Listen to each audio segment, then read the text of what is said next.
The morning sun cast long shadows across the dusty training grounds of Fort Blackstone, as 62-year-old Margaret Maggie Sullivan adjusted her worn baseball cap and checked her watch.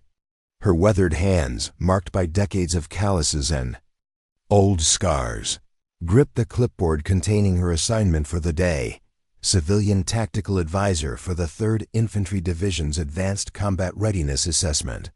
The irony wasn't lost on her that she was back where it all began, though. Now she carried a visitor's badge instead of the rank insignia that had once commanded instant respect. Before we jump back in, tell us where you're tuning in from, and if this story touches you, make sure you're subscribed, because tomorrow I've saved something extra special for you. The Georgia heat was already building despite the early hour, and Maggie could feel the familiar weight of humidity pressing against her faded olive drab shirt. Her silver hair was cropped short in a style that spoke of practicality rather than fashion, and her sturdy combat boots had seen more battlefields than most of the young soldiers she'd be observing today. At first glance, she appeared to be exactly what her paperwork suggested: a retired military contractor brought in to evaluate training protocols and provide recommendations for improvement. Staff Sergeant James Rodriguez barely looked up from his morning briefing materials as Maggie approached the main training facility. His expression carried the practiced indifference of someone who had processed dozens of civilian observers over the years, most of whom seemed more interested in checking boxes than understanding the complex realities of modern military training. The base was buzzing with activity as multiple companies prepared for what would be the most comprehensive combat readiness evaluation conducted in the past 5 years. "Ma'am, you here for the tactical assessment observation?" Rodriguez asked, his tone suggesting he was already mentally filling out the standard visitor processing forms. His attention was divided between Maggie's paperwork and the radio chatter, reporting the arrival of evaluation teams from 3 different commands, each bringing their own set of protocols and expectations. "That's correct, Sergeant," Maggie replied, her voice carrying the measured tone of someone accustomed to military environments. She handed over her credentials, which identified her as a consultant from Davis Strategic Solutions, a civilian firm that specialized in military training. Analysis. The documents were authentic because they were true, though they represented only a carefully constructed fragment of her actual background. Rodriguez processed her paperwork with the efficiency of someone who had performed this routine hundreds of times. The credentials appeared standard because they were designed to be, though the story they supported was built around carefully selected elements of truth. Margaret Sullivan had indeed worked as a tactical consultant for various military contractors, but that civilian role had been her cover assignment during classified operations that officially had never occurred. "Visitor access is good for 12 hours, ma'am," Rodriguez said, stamping the authorization with bureaucratic precision. "Report to Building 15 for your escort assignment and safety briefing. Mind the live fire exercises scheduled for this afternoon. We've got some intensive training scenarios planned that might get pretty intense." His casual dismissal suggested that elderly civilian consultants ranked somewhere below routine administrative tasks in his daily priority list. What Rodriguez couldn't see was how Maggie's eyes automatically cataloged every detail of the base's defensive positions, the placement of equipment, and the movement patterns of personnel with the unconscious assessment of someone whose survival had once depended on such observations. The walk to Building 15 took Maggie past the sprawling training complex, where soldiers from multiple units were preparing for exercises designed to test their readiness for deployment to high-threat environments. The facility represented the cutting edge of military training technology, with sophisticated simulation systems capable of replicating combat conditions that challenged even the most experienced units. Maggie's pace appeared unhurried, but her trained eye was already identifying deficiencies in security protocols and training procedures that would have triggered immediate investigation in any properly supervised operation. "Captain Derek Martinez," emerged from the Tactical Operations Center just as Maggie reached the administrative building. His uniform bore the crisp perfection of someone who had spent more time in conference rooms than foxholes, and his bearing suggested the kind of aggressive confidence that came from rapid promotion through peacetime assignments. The sight of an elderly civilian woman approaching his domain triggered the protective skepticism that career officers develop toward outsiders who claim to understand military operations. "You must be the consultant they sent about the training." "Assessment," Martinez said, his tone walking the line between professional courtesy and barely concealed condescension. "I have to tell you, ma'am, these aren't routine exercises we're conducting here. The 3rd Infantry Division represents the most advanced combat training protocols in the Army, and our procedures reflect cutting-edge tactical doctrine that civilian consultants might find challenging to evaluate properly." Maggie nodded with appropriate deference while mentally noting that Martinez's defensive posture suggested someone more concerned with protecting his reputation than ensuring effective training. "I appreciate your expertise, Captain. I'm just here to observe and provide an outside perspective on training effectiveness.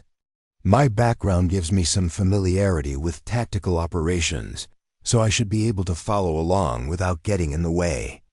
Her voice carried the humility of someone acknowledging superior knowledge, though her eyes were already identifying training shortcuts that violated fundamental principles of combat readiness. The simulation center where Martinez led her contained equipment worth millions of dollars, representing American military technology at its finest. However, Maggie's experienced assessment immediately spotted irregularities that would have raised serious questions in any thorough evaluation. "As you can see," Martinez explained with the confidence of someone who believed his audience lacked the knowledge to question his methods, "everything here meets current Army standards. These soldiers are trained to the highest specifications, and our readiness ratings speak for themselves."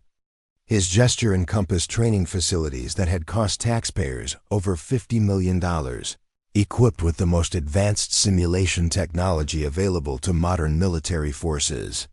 But as Maggie's examination continued, she began to see patterns that chilled her professional instincts. The training protocols weren't just inadequate, they were systematically designed to produce impressive statistics while failing to prepare soldiers for the brutal realities of actual combat. Preparing and narrating this story took us a lot of time, so if you are enjoying it, subscribe to our channel. It means a lot to us. Now back to the story. Corner cutting in critical areas, emphasis on metrics over substance, and a focus on appearance rather than effectiveness created a dangerous illusion of readiness that could prove catastrophic when lives were on the line. The most disturbing discovery came when Maggie observed the advanced tactical training scenarios.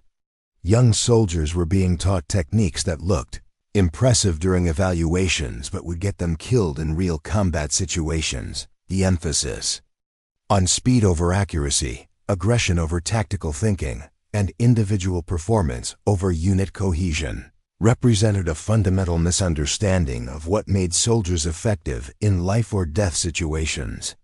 Second Lieutenant Jennifer Hayes represented everything that was wrong with the current training system. At 23, she had graduated from West Point with honors and completed advanced infantry training with distinction, but her actual combat experience was limited to the sanitized simulations that Martinez's program provided. Her confidence was built on achievements that had little connection to the skills needed for survival in hostile environments. "Ma'am, I understand you're here to evaluate our training effectiveness," Hayes said as she approached Maggie during a break in the exercises. Her tone carried the polite respect that junior officers were taught to show civilian contractors, but her expression suggested someone who couldn't imagine what an elderly consultant might contribute to military training. "Assessment. I'd be happy to answer any questions about our protocols and procedures." Hayes' eagerness to discuss her training reflected the kind of institutional pride that the Army worked hard to cultivate, but it also revealed dangerous gaps in understanding. She spoke enthusiastically about simulation scores and proficiency ratings while demonstrating fundamental misunderstandings about tactical principles that could prove fatal in real combat situations. "Lieutenant, I'm curious about your unit's approach to small unit tactics in urban environments," Maggie said, her question carefully designed to probe the depth of Hayes' actual knowledge. "How do you balance speed of movement with security protocols when operating in confined spaces with limited visibility?" Hayes' response revealed exactly what Maggie had suspected: a theoretical understanding based on classroom instruction and simulation exercises, but no grasp of the life-or-death decision-making that characterized actual combat operations. Her answers were textbook perfect and completely wrong for the situations they were supposed to address. The afternoon brought more evidence of the training crisis that Maggie was uncovering. Captain Martinez had reluctantly agreed to let her observe advanced combat scenarios, though his increasingly defensive posture suggested someone growing uncomfortable with her pointed questions about tactical doctrine and training priorities. As they walked through the simulation center, Maggie's trained eye caught details that painted a disturbing picture of systemic problems. "This facility completed a comprehensive upgrade last year," Martinez explained, stopping beside a sophisticated urban warfare simulation system. "Full environmental replication, advanced threat modeling, the works. Cost the taxpayers nearly $2 million. But that's what it takes to prepare our soldiers for the challenges they'll face in modern combat environments." Maggie approached the simulation controls with careful steps, her arthritis requiring deliberate movement as she examined the programming parameters. What she found made her stomach clench with professional horror. The simulation systems were calibrated to provide challenging but achievable scenarios that boosted soldier confidence, while failing to replicate the chaos, confusion, and split-second decision-making that characterized actual combat. "Captain, these simulation parameters appear to be optimized for training success rather than combat realism," Maggie observed, keeping her voice neutral despite the anger building inside her. "Have your units experienced any difficulty when transitioning from simulation training to actual deployment scenarios?" Martinez's response came too quickly, with the defensive edge of someone whose carefully constructed program was being questioned by someone who might actually understand the difference between training theater and combat reality. "Ma'am, these simulation parameters are current according to the latest Army training doctrine. What might appear unrealistic to civilian consultants represents the most advanced military training technology available." But Maggie had helped develop some of the original training protocols that Martinez's simulations were supposedly based on, and she knew exactly what effective combat training should look like. More importantly, she recognized the same patterns of institutional failure that had led to preventable casualties in conflicts where American soldiers had paid the price for training that prioritized appearance over effectiveness. The arrival of Colonel Patricia Stone interrupted what was becoming a tense technical discussion. Her uniform displayed an impressive collection of ribbons and badges indicating successful completion of advanced command programs, and her confident stride marked her as someone accustomed to immediate respect from subordinates. However, Maggie noticed something that Martinez had missed. Stone's eyes held the calculating look of someone whose primary concern was career advancement rather than soldier welfare. "Captain Martinez, I need a status update on training readiness." "Metrics," Stone announced, her voice carrying the crisp authority that came with senior rank. Her glance toward Maggie suggested mild curiosity about civilian presence in a restricted training area, but her primary focus was clearly on the performance statistics that would influence her next promotion evaluation. "Ma'am, all assigned units are meeting current training standards according to established protocols," Martinez replied, snapping to attention with the practiced precision that senior officers expected. "We have one company completing advanced urban warfare scenarios, but they'll demonstrate full tactical proficiency by the end of the evaluation period." Stone's satisfied nod indicated acceptance of the report, though her attention was clearly focused on the numerical metrics that would appear in her command assessment rather than the actual combat readiness of the soldiers under her command. "Captain, I want to ensure we're presenting our best possible performance during this evaluation period. Higher headquarters is reviewing our training effectiveness ratings, and I need current numbers that demonstrate our commitment to excellence." The emphasis on metrics over substance confirmed everything that Maggie had suspected about the systemic problems plaguing military training. Stone's focus on statistical performance rather than soldier preparation represented the kind of institutional thinking that got young troops killed when they encountered enemies who weren't programmed to provide achievable challenges. "Colonel Stone," Maggie said, straightening slightly while maintaining the appropriate deference that civilian contractors were expected to show senior officers, "I'm Margaret Sullivan from Davis Strategic Solutions. I was asked to provide an independent assessment of training effectiveness as part of the comprehensive readiness evaluation." Stone's expression relaxed slightly, though something in her posture suggested the wariness that career officers developed toward civilian oversight. "Miss Sullivan, I appreciate your involvement in our evaluation process. I want to assure you that this command maintains the highest training standards in the Army. Our soldiers and instructors represent the best trained professionals in military service." What Stone didn't know was that Maggie had already identified enough training deficiencies to recommend a complete overhaul of the base's tactical programs. More critically, she was beginning to understand that the inadequate training wasn't the result of incompetence, it was the deliberate result of a system that prioritized statistical success over combat effectiveness, creating an illusion of readiness that would crumble when soldiers faced real enemies who fought to kill rather than to provide training opportunities. As the day progressed, Maggie discovered training records that had been manipulated to show proficiency levels that didn't exist, evaluation reports that ignored critical deficiencies in tactical understanding, and simulation programs that were designed to build confidence rather than combat skills. The pattern was clear. Someone was prioritizing career advancement over soldier welfare, and the results would be measured in American casualties when these inadequately trained troops encountered real combat situations.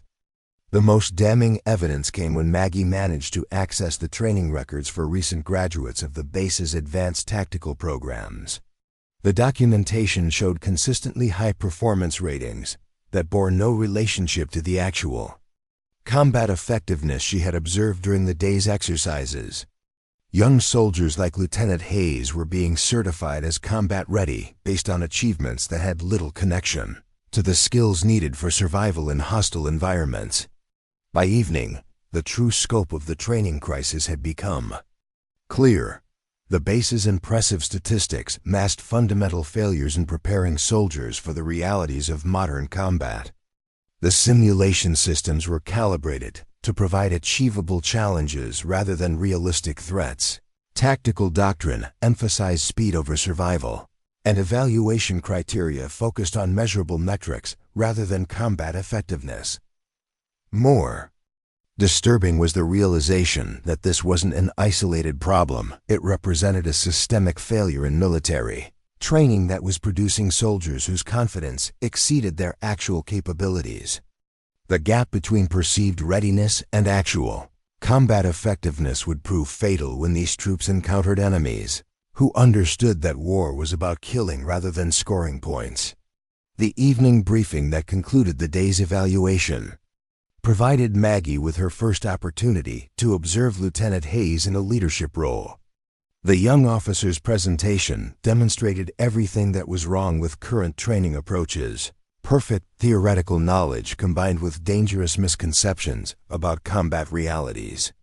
Her confidence was genuine but based on achievements that had little connection to the skills needed for survival in actual combat. "Ma'am, our unit achieved a 93% proficiency rating on today's urban warfare scenarios," Hayes reported with obvious pride. The soldiers demonstrated excellent tactical awareness and aggressive leadership during challenging simulation exercises. I believe we're ready for deployment to any operational environment the Army might require. Hayes' assessment reflected the kind of institutional confidence that the training system was designed to produce, but it also revealed the dangerous gap between simulation success and combat readiness. Her soldiers had performed well in scenarios designed to be challenging but achievable, but they lacked the fundamental understanding of tactics that would keep them alive when facing enemies who weren't programmed to provide training opportunities. Lieutenant, I'm curious about your unit's experience with improvised explosive devices and ambush scenarios, Maggie asked, her question designed to probe the depth of Hayes' tactical understanding. How do you prepare your soldiers for situations where the enemy doesn't follow the tactical doctrine that our simulations are based on? Hayes' response confirmed Maggie's worst fears about the training system. The young officer had extensive theoretical knowledge about IEDs and ambush tactics, but her understanding was based on classroom instruction and simulation exercises that bore little resemblance to the chaotic reality of actual combat. Her tactical thinking was constrained by the parameters of training scenarios that emphasized measurable performance over survival skills. The conversation that followed revealed the full extent of the problem. Hayes and her soldiers had been trained to react to specific threat scenarios in prescribed ways, but they lacked the tactical flexibility and situational awareness that characterized effective combat units. Their training had prepared them to succeed in evaluations rather than to survive in environments where mistakes were measured in casualties rather than reduced scores. As the evening wound down, Maggie found herself facing a decision that would define everything that followed. The training deficiencies she had identified represented a crisis that threatened every soldier who passed through Fort Blackstone's programs. The institutional failures went beyond individual incompetence. They represented a systemic problem that was producing soldiers whose confidence exceeded their actual capabilities by dangerous margins. The records she had examined throughout the day told a story of institutional betrayal that had been hidden behind impressive statistics and positive evaluation reports. Young soldiers were being certified as combat ready based on achievements that had little connection to the skills needed for survival in hostile environments. The gap between perceived readiness and actual combat effectiveness would prove fatal. When these troops encountered real enemies, Lieutenant Hayes represented both the best and worst of the current system. Her dedication was genuine, her academic achievements impressive, and her leadership potential obvious. But her understanding of combat was based on sanitized simulations that bore little resemblance to the brutal realities of actual warfare. Her confidence was built on a foundation of training that would crumble when confronted with enemies who understood that war was about killing rather than scoring points. The most troubling aspect of what Maggie had discovered was the realization that the training failures weren't accidental. They were the predictable result of a system that prioritized statistical success over combat effectiveness.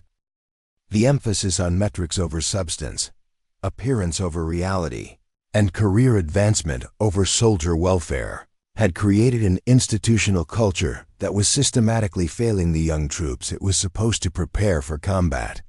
As she prepared to leave Fort Blackstone that evening, Maggie understood that her investigation had revealed problems that extended far beyond training deficiencies. The systemic failures she had identified represented a betrayal of the fundamental military obligation to prepare soldiers for the challenges they would face in combat. The institutional emphasis on statistical success over combat readiness was producing troops whose confidence exceeded their actual capabilities, creating a dangerous situation that would prove catastrophic when these soldiers encountered real enemies. The young soldiers like Lieutenant Hayes deserved better than training that prepared them to succeed in evaluations rather than survive in combat. Their dedication and sacrifice warranted preparation that acknowledged the brutal realities of modern warfare rather than the sanitized simulations that currently define their understanding of tactical operations. The gap between their perceived readiness and actual combat effectiveness represented a betrayal of the trust they had placed in the military training system.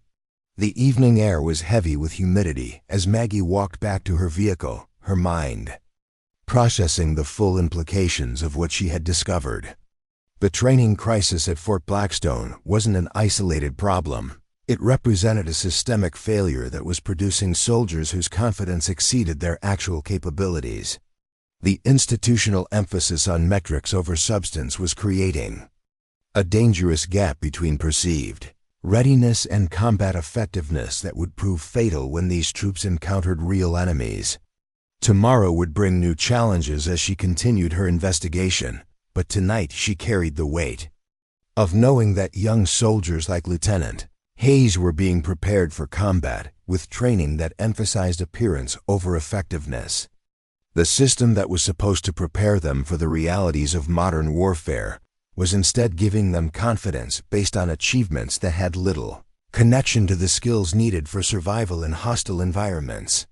The lights of Fort Blackstone faded in her rearview mirror as Maggie drove away, but the problem she had identified would require solutions that went far beyond her individual efforts. The training crisis she had uncovered represented a betrayal of the fundamental military obligation to prepare soldiers for combat, and the consequences would be measured in American casualties when these inadequately trained troops encountered enemies who understood that war was about killing rather than scoring points. The second day at Fort Blackstone brought Maggie face to face with the human cost of institutional failure. Dawn broke gray and overcast, matching her mood as she reviewed the notes she had compiled during her first day of observation. The training deficiencies she had identified weren't just statistical anomalies. They represented a systematic betrayal of the trust that young soldiers placed in their commanders and instructors. Sergeant First Class Robert Chin met her at the main gate with the weary expression of someone who had spent too many years watching promising young soldiers leave for deployments they weren't truly prepared for. His weathered face carried the kind of lines that came from genuine combat experience, and his bearing suggested someone who understood the difference between training theater and life-or-death reality. "Ma'am, Captain Martinez asked me to escort you through today's advanced tactical exercises," Chin said, his tone respectful but guarded. "We've got some intensive scenarios planned that should give you a good sense of our unit capabilities. Fair warning though, some of these drills can get pretty realistic, and civilian observers sometimes find them a bit overwhelming." Chun's careful phrasing suggested someone who had learned to be diplomatic about training programs he privately questioned. His eyes held the particular weariness that came from watching young troops develop confidence based on achievements that had little connection to combat survival skills. As they walked toward the training complex, Maggie noticed how Chun's gaze automatically scanned their surroundings with the unconscious vigilance of someone whose survival had once depended on such habits. The advanced training facility buzzed with controlled energy as multiple squads prepared for exercises designed to test their readiness for immediate deployment. Lieutenant Hayes was conducting a pre-mission briefing for her squad, her voice carrying the confident authority that West Point had taught her to project. However, Maggie's experienced ear caught the subtle indicators that revealed dangerous gaps in the young officer's tactical understanding. "Alpha Team will establish overwatch positions, while Bravo Team advances through the simulated urban environment," Hayes explained, pointing to a detailed map of the training area. "Our objective is to neutralize hostile forces while minimizing civilian casualties and collateral damage. Speed and aggression will be our primary tactical advantages."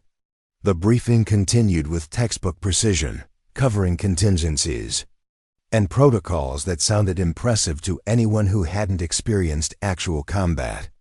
Hayes demonstrated thorough knowledge of military doctrine and simulation procedures, but her understanding was constrained. by training scenarios that emphasized measurable performance over the chaotic reality of hostile environments where enemies didn't follow prescribed tactical behaviors. Maggie positioned herself in the observation area as Hayes' squad began their exercise, her trained eye immediately identifying fundamental flaws in their approach. The soldiers moved with confidence and precision through scenarios designed to be challenging but achievable, demonstrating skills that would earn high marks in any evaluation system. However, their tactical thinking was constrained by simulation, parameters that bore little resemblance to the unpredictable nature of actual combat operations. The urban warfare scenario unfolded with the kind of orchestrated complexity that impressed civilian observers and military evaluators alike. Hayes' squad navigated through realistic environments while engaging simulated enemies that provided appropriate levels of resistance. Their performance was technically proficient and visually impressive, but Maggie could see how their training had prepared them to succeed in evaluations, rather than survive in environments where mistakes were measured in casualties. "Outstanding execution," Captain Martinez commented as he joined Maggie in the observation area. "Lieutenant Hayes and her squad are demonstrating exactly the kind of tactical proficiency that makes this unit ready for immediate deployment to any operational environment. Their aggressive leadership and technical expertise represent the best of modern military training." Martinez's pride in his unit's performance was genuine, but it revealed the institutional blindness that had created the training crisis Maggie was investigating. His assessment focused on visible metrics and simulation scores, while ignoring fundamental tactical principles that would determine survival in actual combat situations. The gap between his evaluation and reality represented the core problem. That was producing soldiers whose confidence exceeded their actual capabilities. As the exercise continued, Maggie observed patterns that confirmed her worst fears about the training system. Hayes' squad was learning to react to specific threats in prescribed ways, but they weren't developing the tactical flexibility and situational awareness that characterized effective combat units.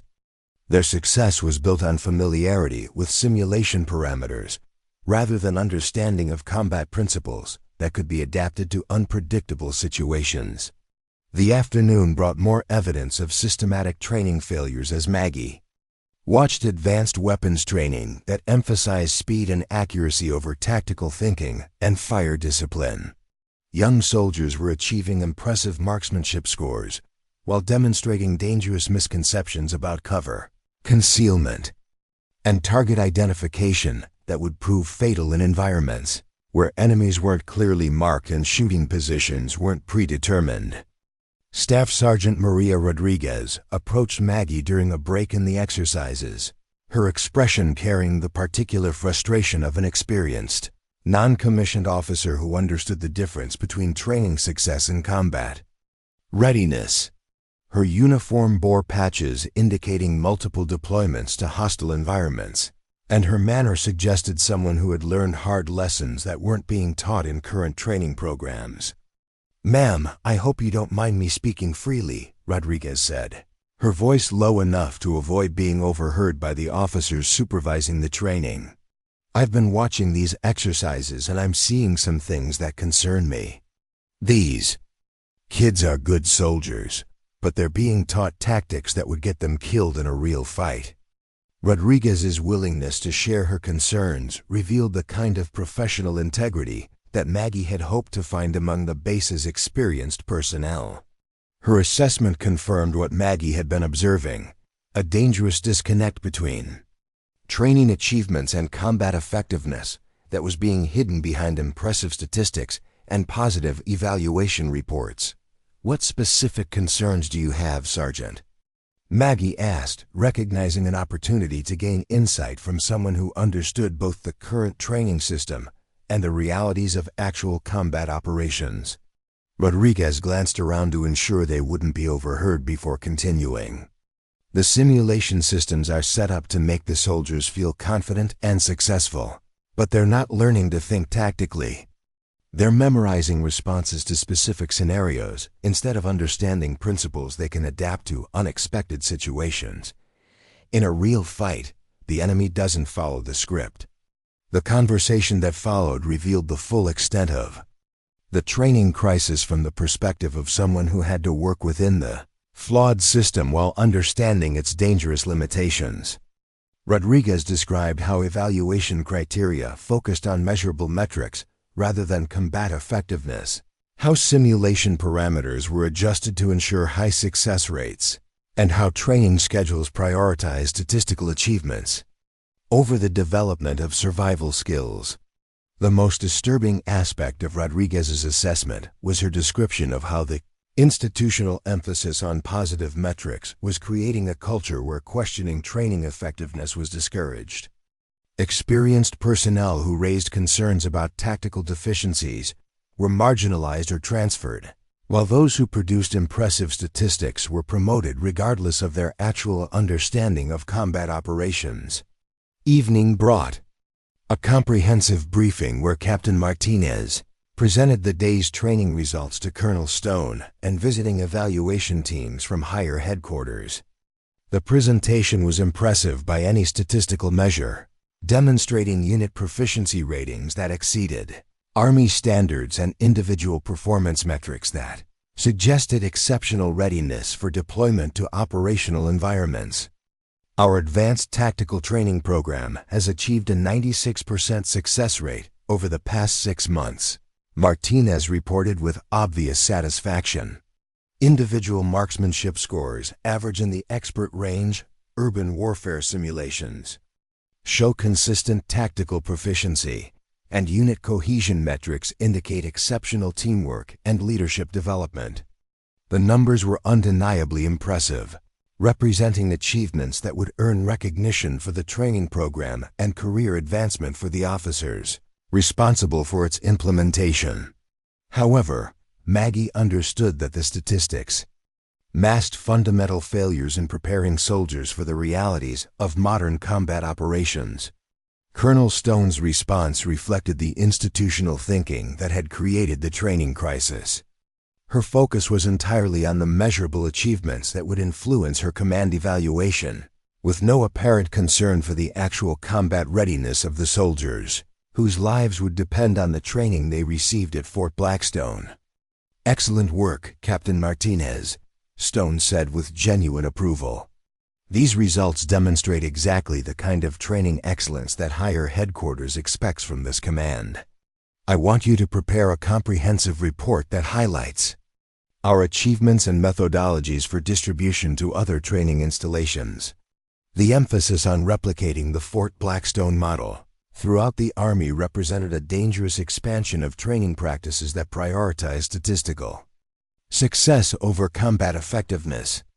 Stone's enthusiasm for spreading these methods revealed how institutional incentives were driving the adoption of training approaches that would ultimately prove catastrophic when soldiers encountered real enemies. Lieutenant Hayes remained after the briefing to discuss her squad's performance and potential assignment to an upcoming deployment. Her confidence was built on genuine achievements within the current training system, but her understanding of combat was constrained by simulation parameters that bore little resemblance to the brutal realities of actual warfare. "Ma'am, I believe my squad is ready for immediate deployment to any operational environment," Hayes said with the kind of certainty that the training system was designed to produce. "We've consistently exceeded performance standards in all tactical scenarios, and our team cohesion is exceptional. I'm confident we can handle whatever challenges we might face." Hayes' assessment reflected everything that was wrong with the current approach to military training. Her confidence was genuine, but based on achievements that had little connection to the skills needed for survival in hostile environments. The simulation successes that formed the foundation of her self-assessment had prepared her to excel in evaluations rather than adapt to the unpredictable nature of actual combat operations. The conversation that followed revealed the depth of Hayes' tactical misconceptions and the dangerous gap between her perceived readiness and actual combat capabilities. Her understanding of enemy tactics was based on simulation parameters that assumed predictable behaviors. Her knowledge of weapons employment was constrained by range safety requirements that bore little resemblance to combat conditions. And her leadership philosophy emphasized aggression over the careful tactical thinking that kept soldiers alive in hostile environments. As the evening concluded, Maggie found herself facing the full scope of the institutional failure she had uncovered. The training crisis at Fort Blackstone wasn't an isolated problem. It represented a systematic betrayal of the fundamental military obligation to prepare soldiers for combat. The emphasis on statistical success over tactical effectiveness was producing troops whose confidence exceeded their actual capabilities by dangerous margins. The records she had examined throughout the day painted a picture of institutional corruption that extended far beyond inadequate training methods. Performance evaluations had been manipulated to show proficiency levels that didn't exist. Simulation systems had been calibrated to ensure high success rates rather than realistic challenges. And training schedules had been designed to produce impressive metrics rather than combat-ready soldiers. More troubling was the realization that the training failures weren't accidental. They were the predictable result of career incentives that rewarded statistical achievements over soldier welfare. Officers like Captain Martinez and Colonel Stone were advancing their careers by producing numbers that impressed higher headquarters while failing to prepare young troops for the realities they would face in operational environments.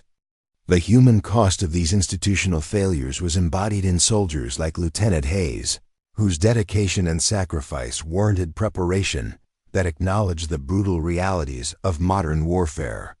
Instead, they were receiving training that built confidence based on simulation successes that had little connection to the skills needed for survival in hostile environments. The evening air carried the sounds of soldiers completing their final training exercises as Maggie walked across the base, her mind processing the full implications of what she had discovered. The training crisis she had identified represented more than institutional incompetence. It was a systematic failure that was producing soldiers whose lives would be at risk when they encountered enemies who understood that war was about killing rather than achieving training objectives. The lights in the barracks windows represented young Americans who had volunteered to serve their country and deserved training that would prepare them for the challenges they would face in combat.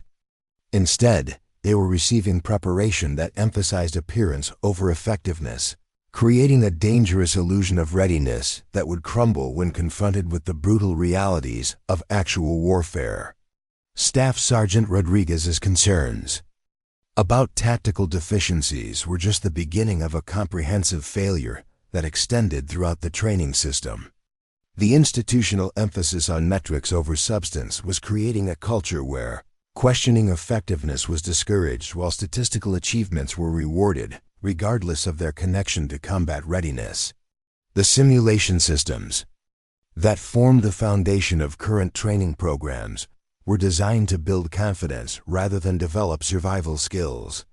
Young soldiers were learning to succeed in predetermined scenarios rather than developing the tactical flexibility needed to adapt to unpredictable situations where enemies didn't follow prescribed behaviors. As Maggie prepared to leave Fort Blackstone that evening, she understood that her investigation had revealed problems that threatened every soldier who passed through the base's training programs.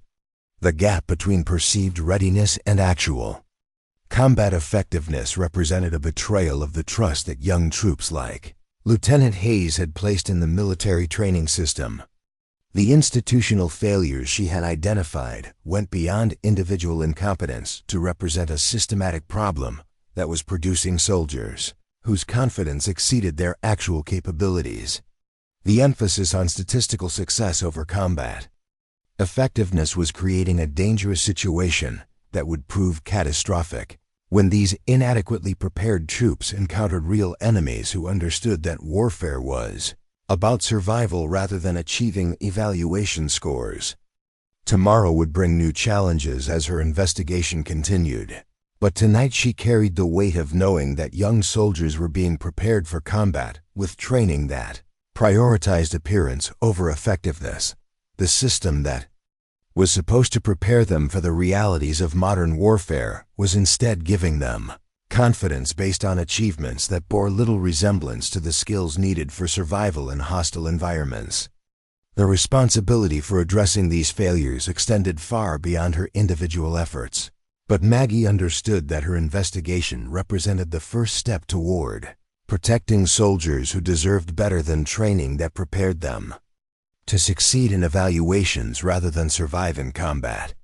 The institutional changes needed to correct these problems would require confronting career incentives that rewarded statistical achievements over soldier welfare, a challenge that would test the military's commitment to its fundamental obligation to prepare troops for the realities of modern warfare. The third morning at Fort Blackstone arrived with an urgency that transformed the entire base from routine training operations into crisis response mode. Emergency sirens pierced the pre-dawn darkness as communication centers buzzed with reports of a developing international incident that would test every assumption about military readiness and training effectiveness.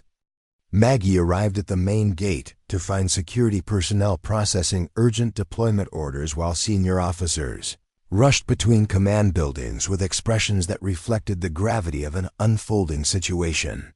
Master Sergeant William Torres emerged from the communications bunker with the grim bearing of someone who had just received news that would change everything. His 23 years of military service had prepared him for many contingencies, but the reports streaming in from overseas represented exactly the kind of complex operational challenge that exposed the difference between training achievements and combat readiness.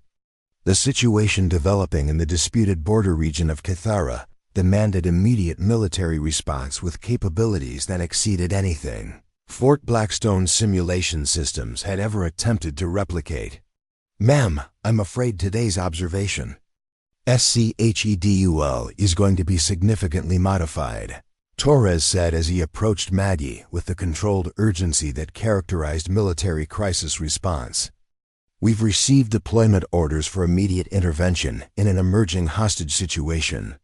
87 American civilian contractors and their families are trapped in a compound that's been surrounded by well-armed insurgent forces."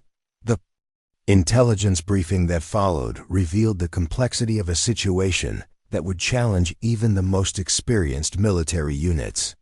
The insurgents had sophisticated weapons, extensive knowledge of the terrain, and tactical capabilities that far exceeded the predictable opponents that Fort Blackstone soldiers had trained against in their simulation exercises.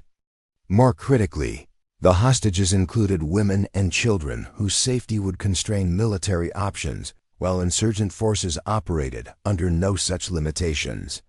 Colonel Stone presided over the emergency planning session with the kind of aggressive confidence that had characterized her approach to every challenge throughout her career.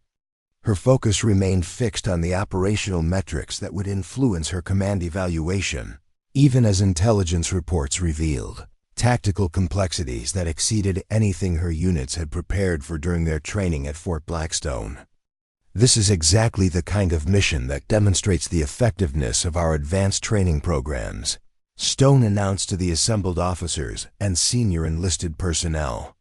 "Our soldiers have been prepared for complex operational environments, and this deployment will showcase the tactical excellence that this command has developed through innovative training methodologies." Her assessment reflected the institutional blindness that Maggie had been documenting throughout her investigation.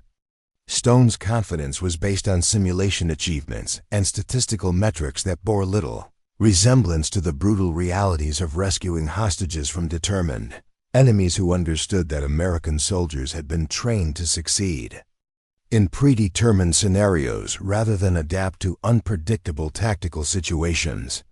Lieutenant Hayes received orders assigning her squad to the advanced reconnaissance element that would establish intelligence gathering positions around the insurgent compound. Her reaction demonstrated everything that was wrong with the current training system: genuine enthusiasm for a mission that would test capabilities she believed she possessed, combined with dangerous misconceptions about the tactical challenges she would actually face in a hostile environment where enemies weren't programmed to provide appropriate levels of resistance. "Ma'am, my squad is ready for immediate deployment," Hayes reported with the kind of certainty that the Fort Blackstone training system had been designed to produce.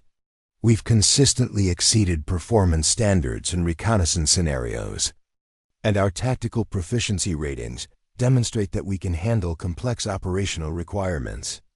The confidence in Hayes' voice was built on genuine achievements within the training system, but her understanding of reconnaissance operations was constrained by simulation parameters that assumed cooperative weather conditions, predictable enemy behaviors, and support systems that might not be available in the actual operational environment. Her tactical thinking had been developed through exercises where success was measured by achievement of predetermined objectives rather than survival in situations where the primary goal was staying alive long enough to complete the mission. Captain Martinez supervised the mission planning with enthusiasm that revealed his complete failure to understand the gap between training achievements and operational requirements. His briefing emphasized the tactical excellence that his units had demonstrated during simulation exercises while ignoring fundamental differences between Fort Blackstone's controlled training environment and the chaotic reality of actual combat operations. "Our reconnaissance teams have demonstrated exceptional capability during advanced training scenarios," Martinez explained as he outlined the tactical plan. "Lieutenant Hayes and her squad will establish observation positions that will provide real-time intelligence about insurgent positions and capabilities. Their tactical proficiency and advanced training make them ideally suited for this critical mission."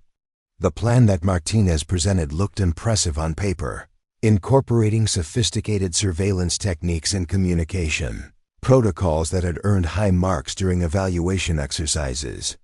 However, Maggie's experienced assessment immediately identified fundamental flaws that would prove catastrophic when Hayes' squad encountered enemies who understood that reconnaissance teams were high-value targets that should be eliminated rather than avoided. The weapons and equipment being issued to Hayes' squad represented the finest technology that American military industry could provide, but their effectiveness would depend on tactical understanding that the Fort Blackstone training system had failed to develop. Advanced night vision systems required employment techniques that differed significantly from simulation exercises. Satellite communication equipment demanded operational security procedures that weren't taught in current training programs, and specialized reconnaissance weapons needed tactical employment methods that bore little resemblance to the marksmanship training that formed the foundation of soldier qualification standards. Staff Sergeant Rodriguez approached Maggie during the equipment preparation phase with obvious concern about the mission that was developing. Her combat experience had taught her to recognize the difference between training confidence and operational readiness, and her assessment of the current situation revealed dangerous gaps between mission requirements and actual unit capabilities. "Ma'am, I'm worried about sending these kids into a situation they're not really prepared for," Rodriguez said quietly, her voice carrying the professional concern of someone who understood that training achievements didn't necessarily translate into combat survival skills. "They're good soldiers, but they've been trained for scenarios that are nothing like what they're going to face out there." Rodriguez's assessment confirmed what Maggie had been documenting throughout her investigation. The simulation-based training that had produced impressive statistics at Fort Blackstone had prepared soldiers to succeed in predetermined exercises rather than adapt to the unpredictable nature of actual combat operations. The institutional emphasis on measurable achievements had created an illusion of readiness that would crumble when confronted with enemies who operated according to their own tactical principles rather than the parameters of training scenarios. The intelligence briefing that followed revealed the full complexity of the tactical situation that Hayes' squad would face during their reconnaissance mission. The insurgent forces had established sophisticated defensive positions around the hostage compound, with overlapping fields of fire that would challenge even experienced military units. More critically, their tactical capabilities indicated professional military training that far exceeded the predictable opponents that Fort Blackstone's soldiers had practiced against during their simulation exercises.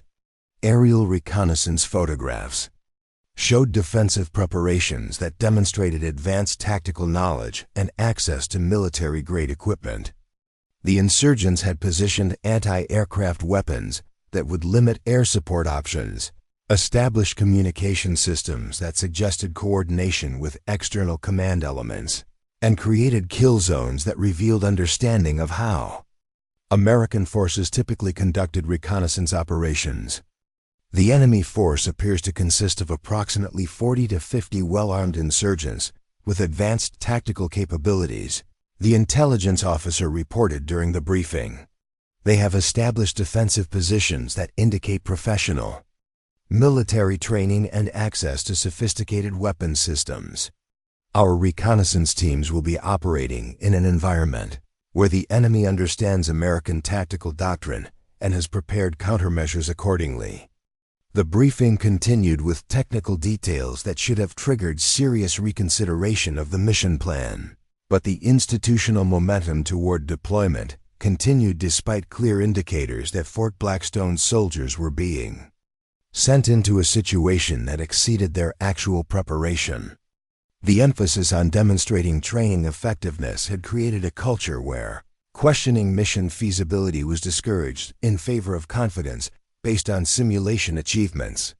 Hayes listened to the intelligence briefing with obvious enthusiasm, her training having prepared her to view complex tactical challenges as opportunities to demonstrate the skills she believed she had developed during her time at Fort Blackstone. Her questions focused on technical aspects of the reconnaissance mission rather than the fundamental tactical problems that would determine survival in an environment where enemies understood how to eliminate American surveillance teams. Ma'am, what are the expected enemy response times if our positions are compromised? Hayes asked, her question revealing tactical thinking that was constrained by simulation parameters, where enemy reactions followed predictable patterns. Her training had prepared her to expect predetermined responses to tactical situations, rather than the adaptive countermeasures that characterized actual combat operations.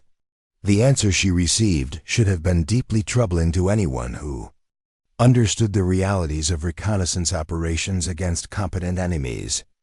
The insurgents had demonstrated tactical flexibility and operational security that suggested they would respond to American surveillance attempts with immediate and effective countermeasures. Their defensive preparations indicated understanding of how to identify and eliminate reconnaissance teams using methods that weren't taught in Fort Blackstone's simulation exercises. As the mission preparation continued, Maggie found herself facing a moral crisis that would define everything that followed. Her investigation had revealed systematic training failures that were about to be tested in a life-or-death situation where the consequences would be measured in American casualties rather than reduced evaluation scores. Lieutenant Hayes and her squad were being sent into combat with confidence based on achievements that had little connection to the skills needed for survival against enemies who understood that war was about killing rather than achieving training objectives. The opportunity for intervention presented itself during the final equipment check as Hayes' squad prepared for deployment. The young soldiers demonstrated technical proficiency with their weapons and communication systems, but their tactical understanding was constrained by training that had emphasized measurable performance over survival skills. Their confidence was genuine, but based on simulation successes that bore little resemblance to the challenges they would face in an operational environment where enemies weren't programmed to provide appropriate levels of resistance. Lieutenant Hayes, Maggie said quietly as the squad completed their final preparations, I'd like to discuss some tactical considerations that might be relevant to your mission. Her voice carried the measured tone of someone who understood that the next few minutes could determine whether young Americans lived or died based on decisions made in a training system that had prioritized statistical achievements over combat.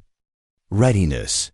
Hayes' response revealed the institutional conditioning that had shaped her understanding of military operations. Her training had taught her to respect civilian expertise in technical matters, while maintaining confidence in her tactical capabilities that had been validated through simulation exercises. The possibility that her preparation might be inadequate for the operational environment she was about to enter hadn't been considered because the training system was designed to build confidence rather than encourage critical assessment of actual capabilities.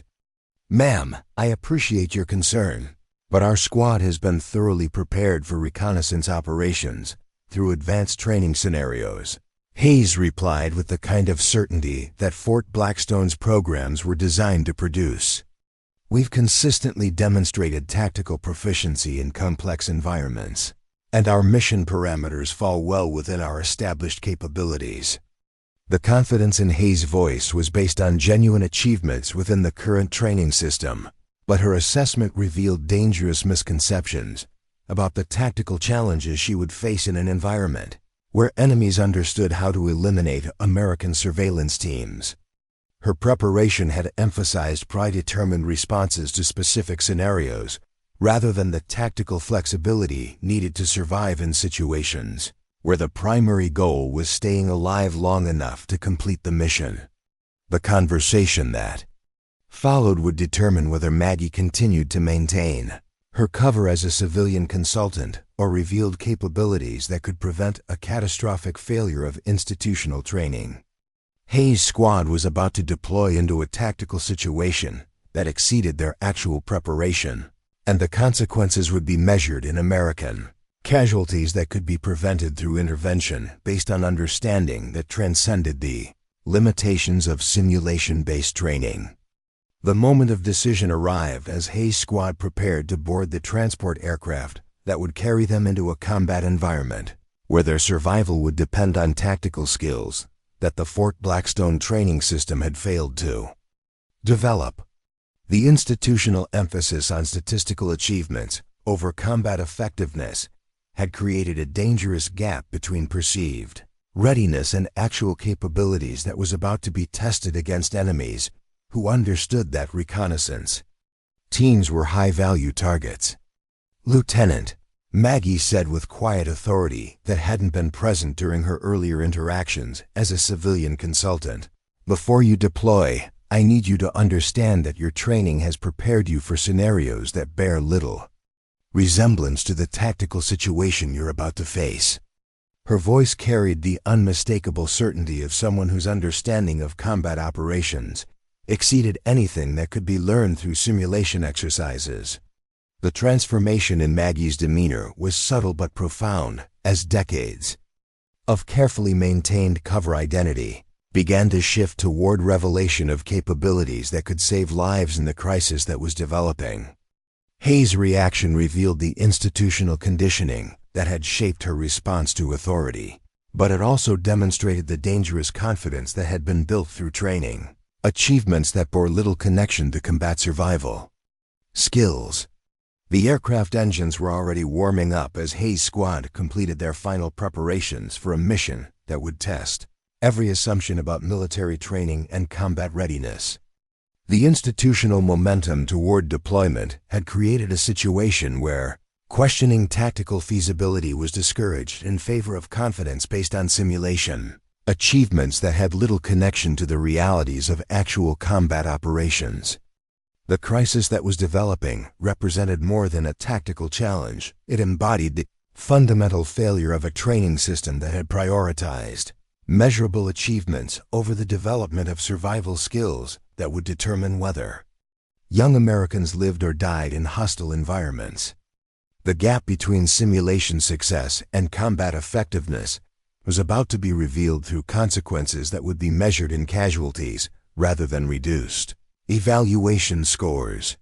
As the final moments before deployment ticked away, Maggie understood that her investigation had reached a critical juncture, where evidence gathering would transform into life-or-death intervention. The training failures she had documented throughout her time at Fort Blackstone were about to be tested against enemies who operated according to their own tactical principles rather than the predetermined parameters of simulation exercises.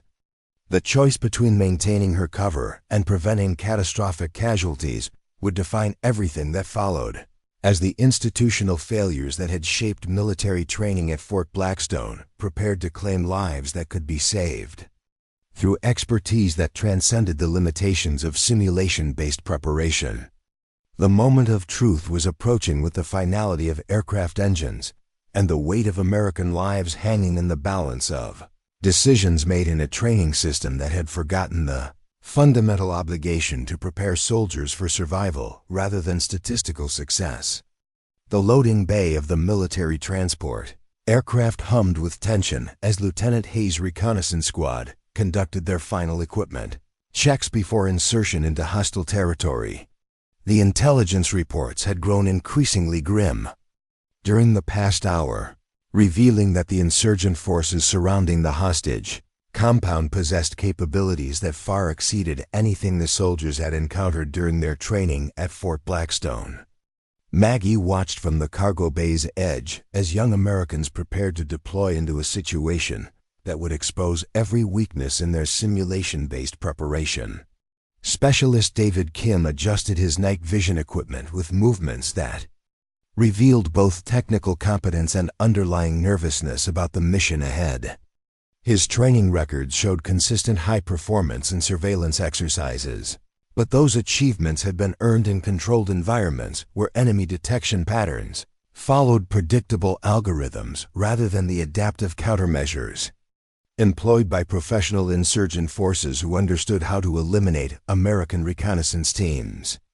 "Contact time is 37 minutes, Hayes announced to her squad, her voice carrying the confident authority that West Point had taught her to project even in uncertain situations. "Remember your training protocols and maintain communication. Discipline once we establish observation positions. This is exactly the kind of mission we've been preparing for." The certainty in Hayes' voice reflected institutional conditioning that had taught her to trust in training achievements that bore little resemblance to the tactical challenges she was about to face. Her squad's preparation had emphasized predetermined responses to specific scenarios rather than the tactical flexibility needed to survive against enemies who operated according to their own strategic principles rather than the parameters of Fort Blackstone's simulation systems. As the aircraft lifted off into the darkness, Maggie made a decision that would transform everything that followed. The moral weight of watching inadequately prepared soldiers deploy into a situation that would likely result in casualties finally overcame her commitment to maintaining the civilian consultant cover that had enabled her investigation of institutional training failures. "Lieutenant Hayes," Maggie said, her voice cutting through the engine noise with an authority that hadn't been present during any of her previous interactions with military personnel. "I need to speak with you about tactical modifications that could save your squad's lives." The transformation in Maggie's demeanor was immediate and unmistakable. The confused civilian consultant disappeared, replaced by someone whose bearing and voice commanded instant attention from everyone in the cargo bay. Hayes stared at her with the expression of someone whose understanding of reality had just been fundamentally challenged by evidence that contradicted everything she thought she knew about the elderly woman who had been observing their training. "Ma'am, I'm not sure what you mean," Hayes replied, though her voice carried undertones of uncertainty that suggested growing awareness that she was dealing with someone whose expertise might exceed her own understanding of tactical operations.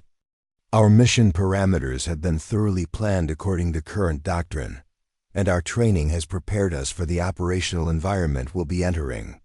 Maggie's response revealed capabilities that would have been impossible for any civilian consultant to possess.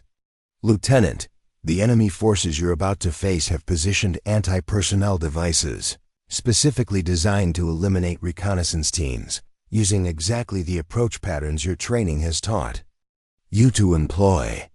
Your current infiltration route will lead directly into a kill zone that has been prepared for American surveillance teams. The specificity of Maggie's assessment shocked everyone in the cargo bay into silence. Her knowledge of enemy tactical dispositions and American operational procedures indicated access to intelligence information that exceeded anything available to civilian contractors. More critically, her understanding of the tactical situation revealed professional military expertise that transcended the limitations of any academic consulting background. Staff Sergeant Rodriguez was the first to recover from the shock of hearing Maggie's transformation. "Ma'am, how could you possibly know about enemy defensive preparations that weren't included in our intelligence briefings?" she asked, her voice carrying the professional respect that experienced soldiers accorded to superior tactical knowledge. Maggie reached into her worn leather bag with deliberate precision, producing military identification that she placed in Hayes' hands with movements that conveyed decades of command authority. The credentials that Hayes examined with growing amazement identified Maggie as Colonel Margaret Sullivan, with service classifications that exceeded the clearance levels of everyone present in the cargo bay. "Ladies and gentlemen," Maggie said, as her true identity was revealed, "you are looking at credentials that authorize tactical command of special operations forces in hostile environments. My civilian consultant cover was necessary to investigate training failures that have been putting American lives at risk, but this mission requires immediate intervention to prevent casualties that could be avoided through proper tactical procedures." The silence that followed was profound and complete as the squad processed the revelation that they had been dismissing someone whose military expertise exceeded their own by margins they were only beginning to understand. Hayes stared at the credentials with the expression of someone watching their professional world reorganize around new information that challenged every assumption she had made about authority and capability. "Colonel Sullivan," Hayes said, her voice barely above a whisper as she processed the implications of what she was learning, "if these credentials are authentic, then you possess tactical authority that exceeds mine in special operations environments. What do you need us to understand about this mission?" Maggie's response demonstrated why she had earned legendary status among special operations personnel whose achievements remained classified decades after their completion. "Lieutenant, the insurgent forces you're about to engage have professional military training and access to sophisticated defensive systems. Your current approach will result in detection and elimination of your entire squad within the first 30 minutes of insertion." The tactical briefing that followed revealed expertise that existed nowhere in Fort Blackstone's training curriculum. Maggie described enemy defensive patterns based on combat experience rather than theoretical knowledge, explained infiltration techniques that had been developed through actual operations rather than simulation exercises, and outlined survival procedures that addressed the brutal realities of reconnaissance missions against competent enemies who understood how to eliminate American surveillance teams. "The simulation training you received has prepared you to succeed in predetermined scenarios," Maggie explained as she sketched tactical modifications on the mission map. "But the enemies you're about to face operate according to their own strategic principles.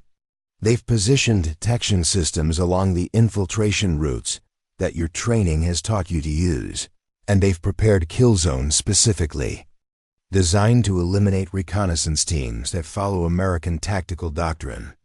Captain Martinez, who had been monitoring the mission from the aircraft's communication station, approached with obvious confusion about the developments that were transforming his carefully planned operation.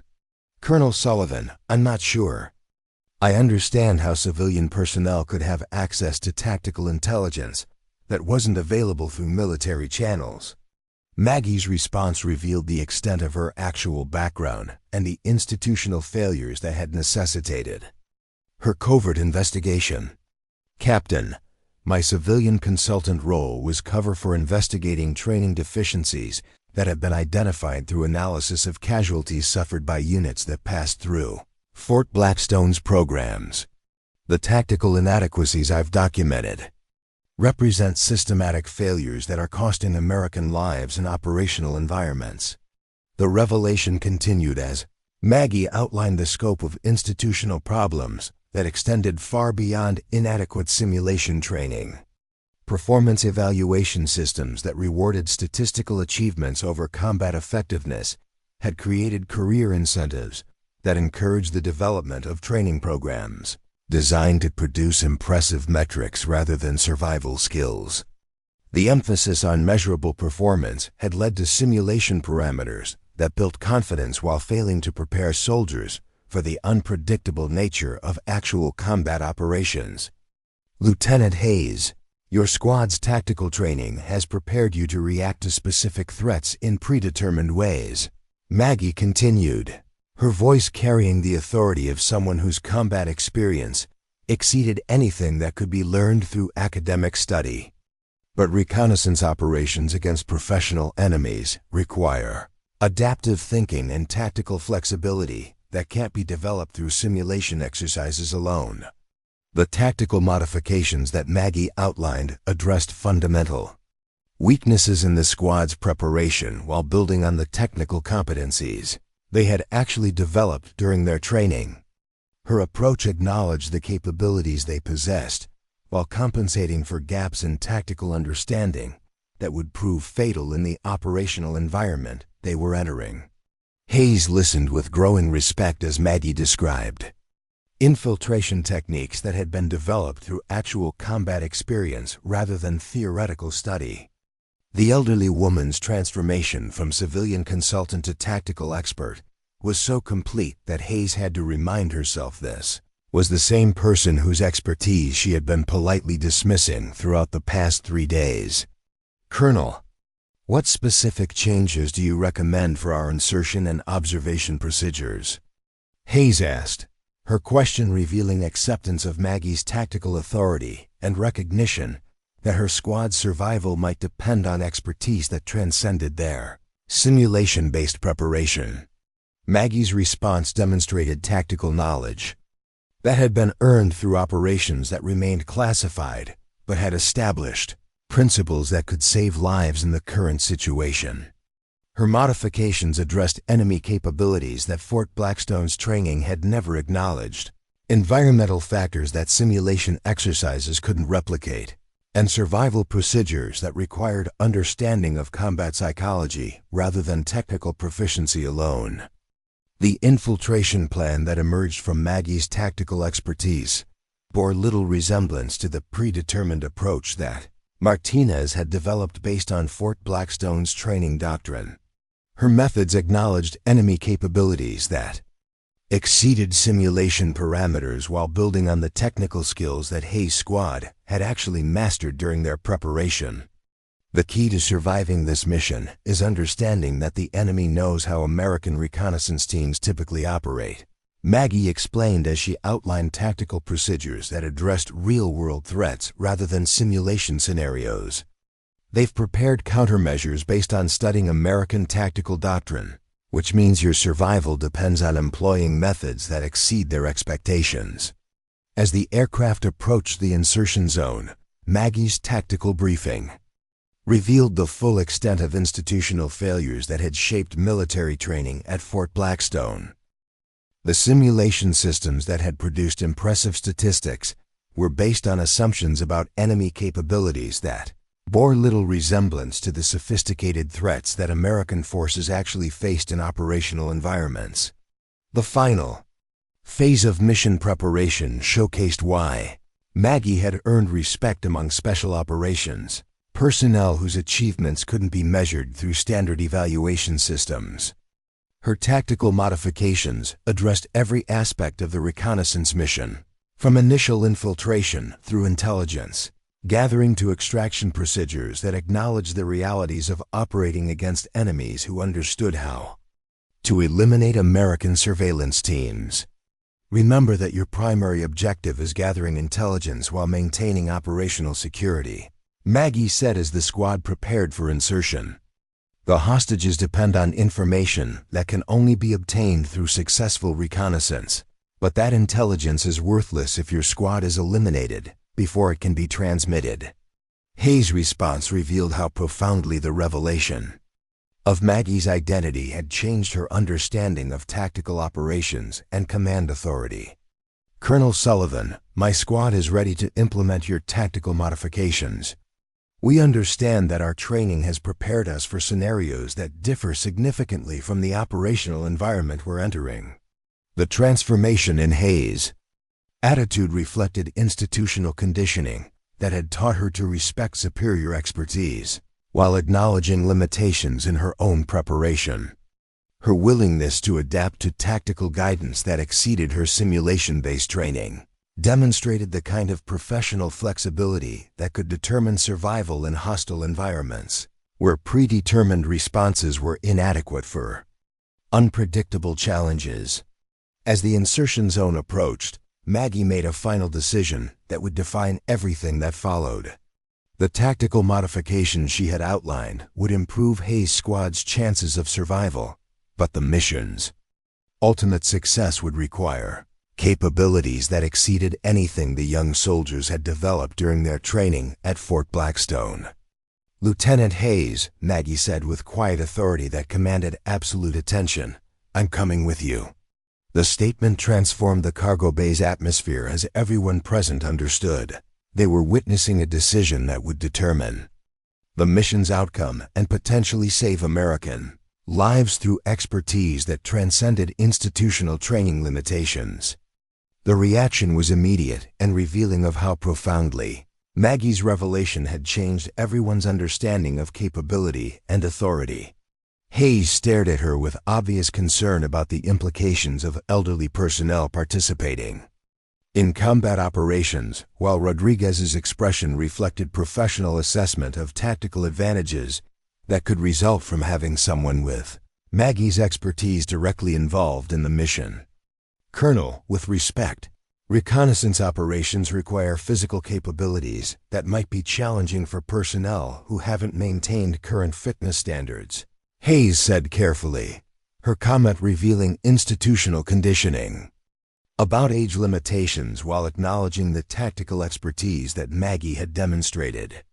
Maggie's response revealed why chronological age was irrelevant when compared to combat experience and tactical knowledge that had been earned through operations where mistakes were measured in casualties rather than reduced evaluation scores.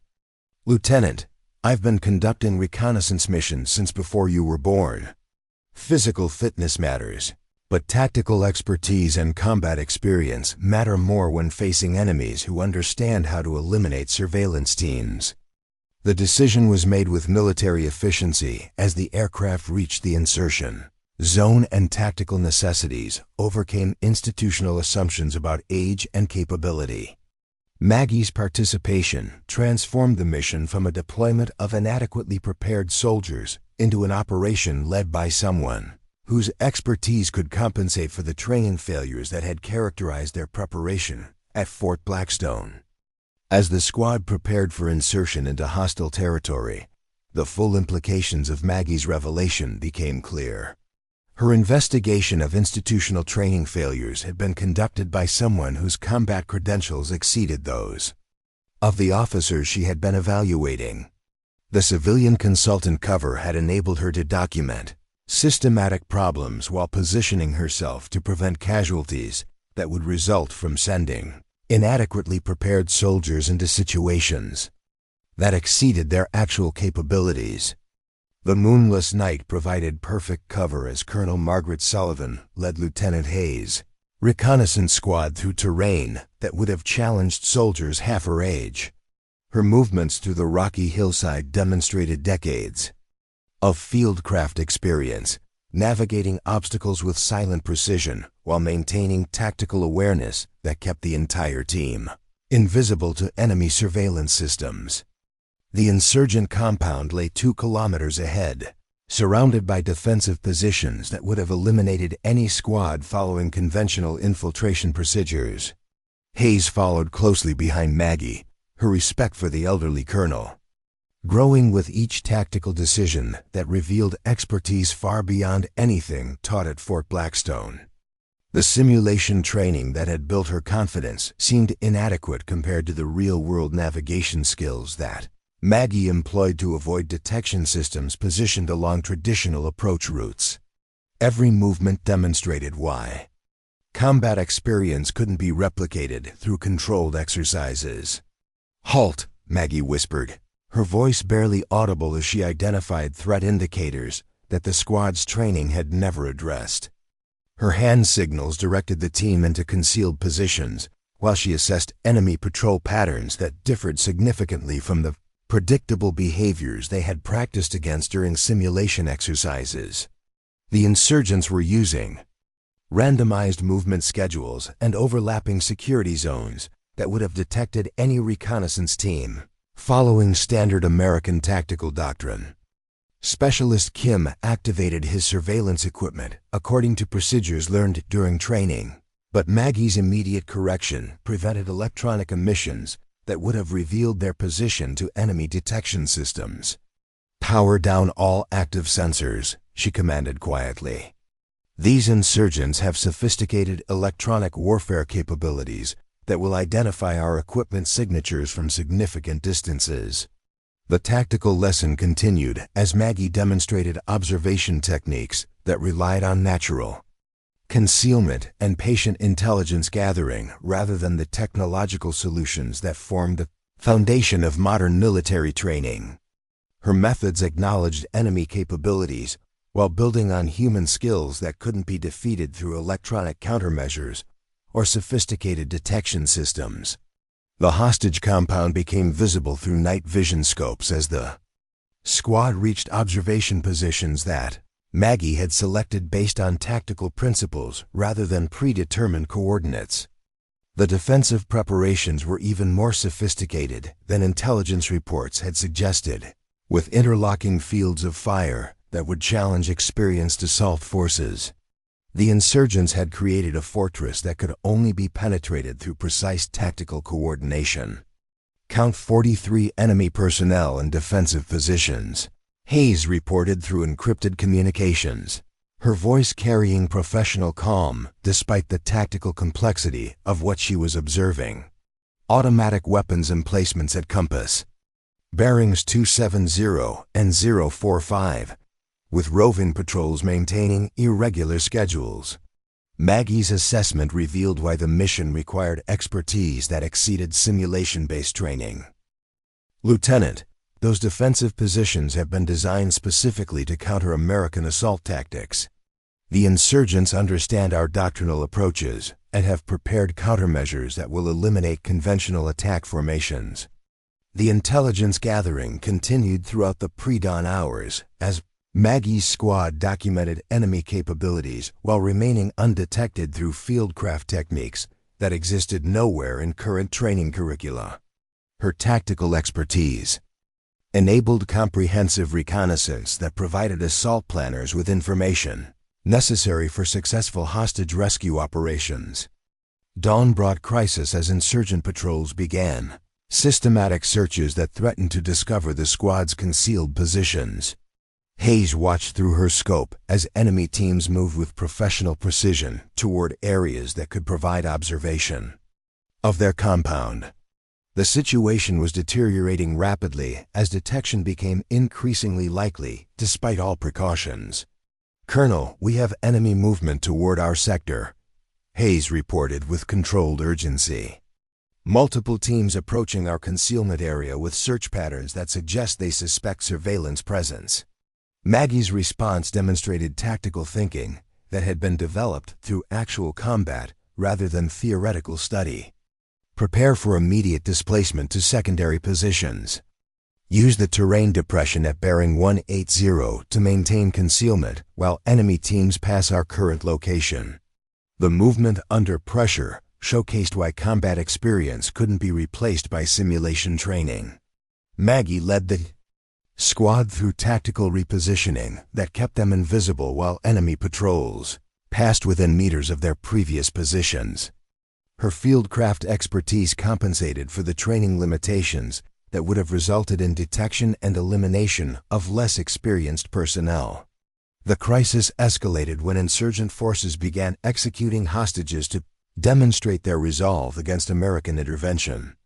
Radio intercepts revealed that civilian contractors were being killed every hour to pressure American forces into tactical mistakes that would allow insurgent escape with remaining captives. The situation demanded immediate action despite tactical challenges that exceeded conventional assault capabilities. All units, this is command. The radio transmission announced with urgent authority. Execute immediate assault on compound to prevent further hostage casualties. Time factor is critical. Insurgents are eliminating captives to force precipitous action. Hayes received orders directing her squad to provide reconnaissance support for assault teams that would attempt rescue operations despite incomplete intelligence about enemy defensive capabilities. The mission had transformed from surveillance to direct action support that would test every aspect of their tactical preparation against enemies who understood American operational procedures. Colonel Sullivan were being ordered to designate targets for incoming assault forces. Hayes reported with obvious concern about the tactical feasibility of immediate action against sophisticated defensive positions. Command is requesting real-time intelligence support for rescue operations that will commence in 30 minutes. Maggie's assessment of the tactical situation revealed why conventional assault approaches would result in casualties among both rescue forces and remaining hostages. The insurgent defensive preparations had been designed to channel American forces into kill zones where superior firepower could eliminate rescue attempts while ensuring captive casualties that would prevent future intervention attempts. Lieutenant, conventional assault tactics will result in catastrophic failure, Maggie said with quiet authority that carried absolute certainty. The insurgents have positioned their defenses to exploit American tactical doctrine and standard rescue procedures. Will lead directly into prepared ambush positions. The solution that Maggie proposed demonstrated why her reputation among special operations personnel had achieved legendary status despite classification levels that prevented public recognition. Her tactical approach acknowledged enemy capabilities, while exploiting weaknesses that could only be identified through combat experience rather than academic study of military doctrine. We're going to infiltrate the compound directly and eliminate insurgent leadership before they can coordinate defensive response, Maggie explained as she outlined operations that exceeded anything taught in current military training. Precision. Action against command elements will create tactical confusion that assault forces can exploit for successful hostage rescue. Hayes stared at Maggie with obvious concern about the implications of elderly personnel attempting direct action against professional insurgent forces. Colonel, with respect, infiltration operations require physical capabilities and tactical skills that might be challenging given the operational environment we're facing. Maggie's response revealed why chronological age was irrelevant when compared to combat expertise that had been earned through operations where survival depended on tactical innovation rather than adherence to predetermined procedures. Lieutenant, I've been eliminating enemy leadership since before these insurgents learned to fight. Experience matters more than physical conditioning when facing enemies who think they understand American capabilities. The infiltration began with tactical movement that demonstrated fieldcraft techniques developed through decades of special operations experience. Maggie approached the compound perimeter using concealment methods that existed nowhere in current training doctrine, moving through defensive zones that would have detected conventional infiltration attempts. Her expertise compensated for enemy advantages through superior tactical knowledge. The breach into insurgent territory showcased why simulation training couldn't replicate the decision-making required for actual combat operations. Maggie eliminated perimeter guards with silent efficiency while maintaining operational security that prevented alarm systems from alerting defensive forces. Her actions created tactical opportunities that enabled Hayes' squad to penetrate enemy positions. Hayes followed Maggie through the compound with growing amazement at tactical capabilities that exceeded anything she had imagined possible from elderly personnel. The colonel's movements demonstrated combat skills that had been maintained through decades of experience, navigating hostile territory with precision that kept the entire squad invisible to enemy detection systems. The assault on insurgent command positions began with coordinated strikes that eliminated leadership before defensive systems could respond effectively. Maggie's tactical expertise enabled precise targeting that disrupted enemy coordination while creating opportunities for hostage rescue operations that would have been impossible through conventional assault approaches.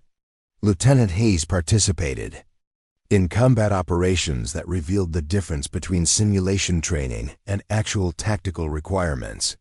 Her weapons skills proved adequate for supporting Maggie's assault, but her tactical understanding was enhanced through observing expertise that transcended anything taught through academic instruction. Combat experience provided lessons that couldn't be learned through controlled exercises.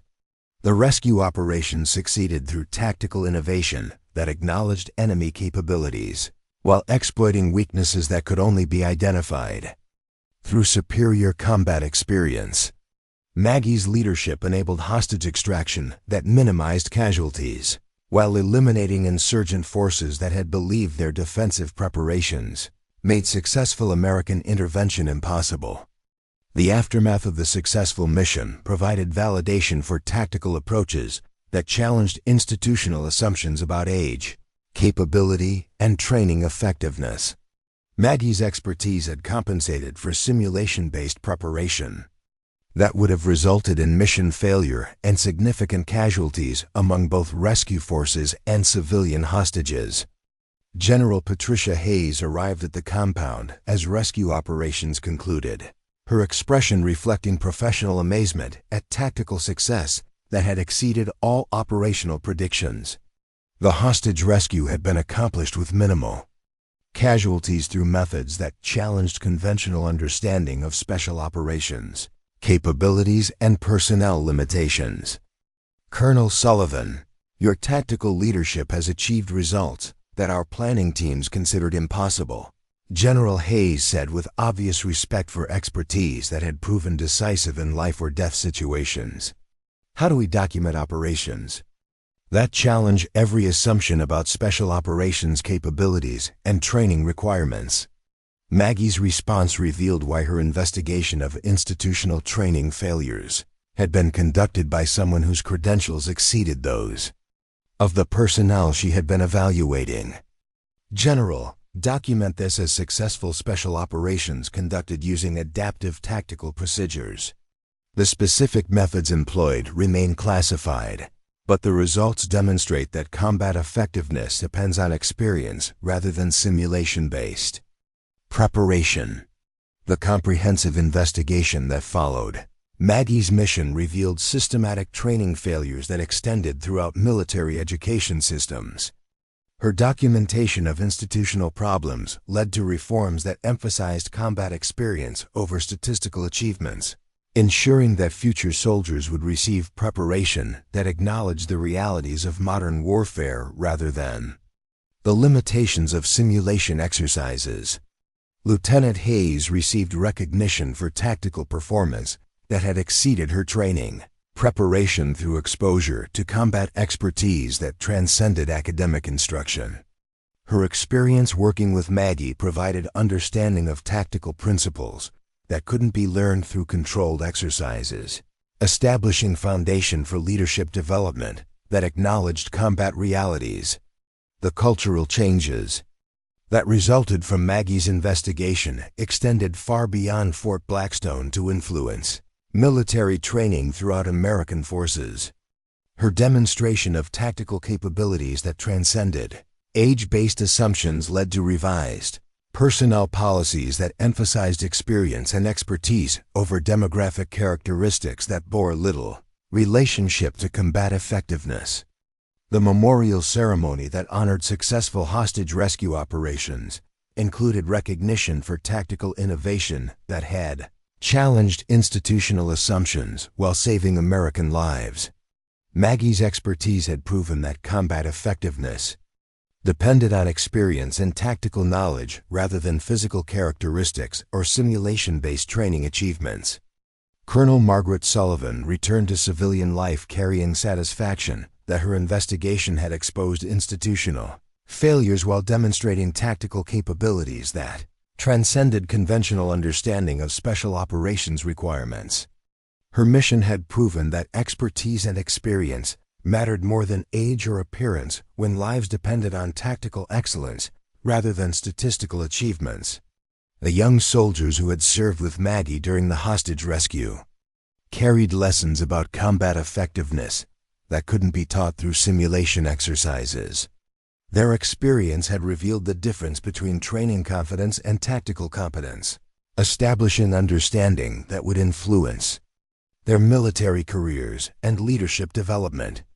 The institutional reforms that followed Maggie's investigation ensured that future military training would emphasize combat experience over simulation achievements, acknowledging that tactical effectiveness couldn't be measured through controlled exercises alone. Her documentation of systematic failures led to changes that would save lives through preparation that acknowledged the realities of modern warfare. Years later, when young officers asked about tactical innovations that had revolutionized special operations training, their instructors would tell them about Iron Wolf, the elderly colonel who had proven that combat expertise transcended every limitation except the willingness to employ it when American lives depended on tactical excellence rather than institutional assumptions about capability and age. Up next, you've got two more standout stories right on your screen. If this one hit the mark, you won't want to pass these up. Just click and check them out.